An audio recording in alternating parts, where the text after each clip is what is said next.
যদি মেয়েকে পাঠান টিনেজ বালিকা, এদের কিন্তু খারাপ হওয়ার বয়স এটাই, নষ্ট হওয়ার বয়স এটাই। যখন এর বয়স 18 বছর হয়ে যাবে, 20 বছর হয়ে যাবে, তখন কিন্তু এদের ম্যাচুরিটি আসবে। এখন এদের ম্যাচুরিটি নাই, এদের আবেগের উপর এরা চলে।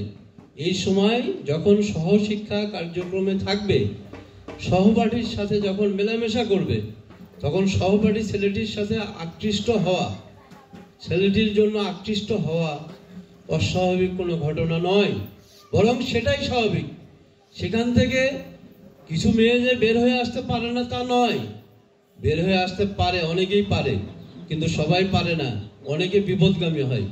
তার চেয়ে আমাদের বিদ্যালয়ের ছাত্রীরা একমুখী আছে, তারা শুধু লেখাপড়া করে, তার সঙ্গে আমরা চেষ্টা করব যেগুলো আমাদের পরামর্শ এসেছে, আমাদের অবকাঠামোগত কিছু সমস্যা আছে, আমাদের খেলার মাঠ সেরকম বড় নাই, যদি আমরা মাঠ পাই, যদি আমাদেরকে কেউ সেরকম সাহায্যের হাত বাড়িয়ে দেয়, যদি নাও দেয়, আমরা এই উঠানেই এই যে অঙ্গন আছে এটাকে আরো সুন্দর করে সাজিয়ে সামনের বছর মেয়েদের খেলাধুলা, আবৃত্তি, বিতর্ক সহ ধর্মীয় অন্যান্য বিষয়ে তাদেরকে শিক্ষা দেওয়ার জন্য আমরা সচেষ্ট থাকব। আপনারা আপনাদের সন্তানকে হরিখালী বিজয় কিশোর বিদ্যালয়ে যে পাঠিয়েছেন, এটা আমি বলবো যে আপনার একটি বড় একটি সঠিক সিদ্ধান্ত নিয়েছেন। এখন দ্বিতীয় কাজটি করবেন যে আপনি এই বাচ্চাদেরকে কিছুতেই বিয়ে দেবেন না, বাল্য বিয়েতে আপনি কোনোভাবেই রাজি হবেন না। অনেকেই মনে করে যে এদেরকে ঘাট থেকে নামাতে পারলেই আপনারা বেঁচে যান, কিন্তু বাঁচবেন না। ওই যে শুনেছি, ওই যে আমরা আব্দুল মান্নান বালিকা বিদ্যালয় এবং কলেজের অধ্যক্ষ সাহেব বলে গেলেন 1 বছর বিয়ে দিবেন, দ্বিতীয় বছর সে ফিরে আসবে, মেয়েটির স্বাস্থ্য নষ্ট হয়ে যাবে, তার সৌন্দর্য নষ্ট হয়ে যাবে। 4-5 বছর যদি বিয়ে টেকেও 4-5 বছর পরে একটা নাবালিকা মেয়ের যখন সন্তান হবে, তখন তার শারীরিক নানান সমস্যা তৈরি হবে। তাদেরকে এই পথে মেয়ের আপনারাই সবচেয়ে ভালো চান, আমরা তো দ্বিতীয়বার তাদের শুভাকাঙ্ক্ষী।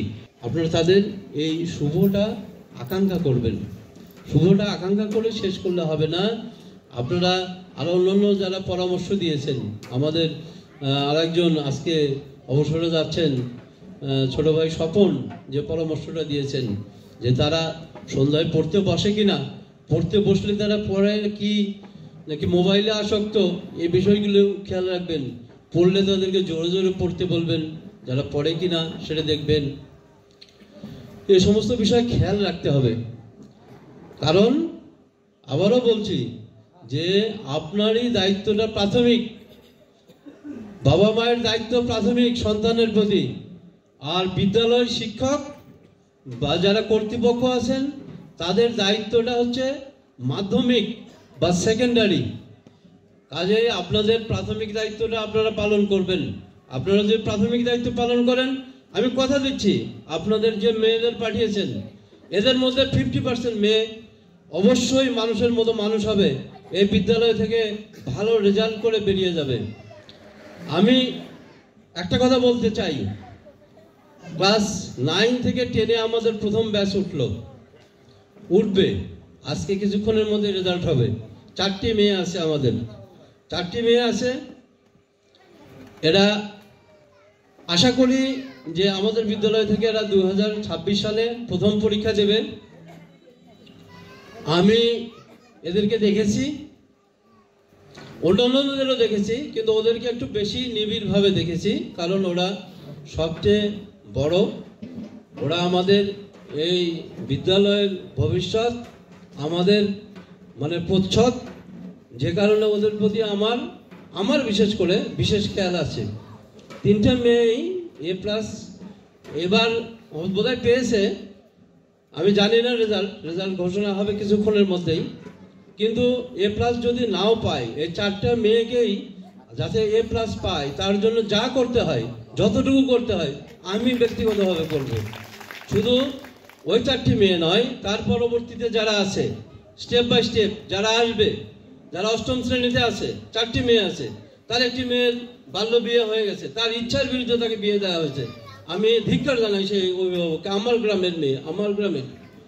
এটি আমাকে অত্যন্ত কষ্ট দিয়েছে। মেয়েটি অত্যন্ত ভালো ছাত্রী, অত্যন্ত ভালো ছাত্রী। আমার 2টি ক্লাস সে অনুপস্থিত ছিল।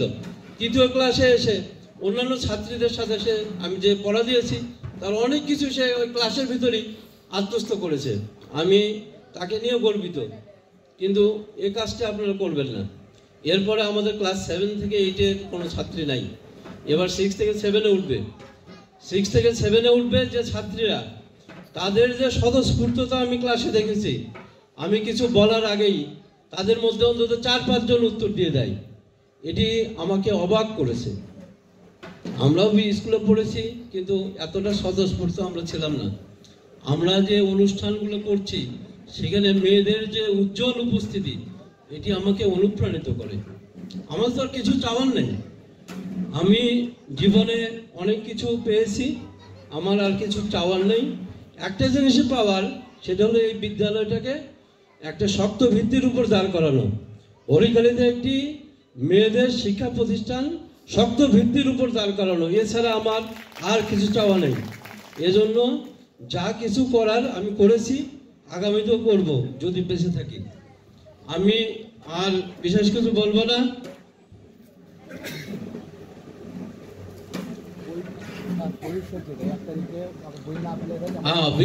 এ বিষয়ে সাইদুর রহমান সাহেব বলে গেছেন। এবার আমরা সময় মতো বই দিতে পারবো না, কিন্তু ক্লাস আমরা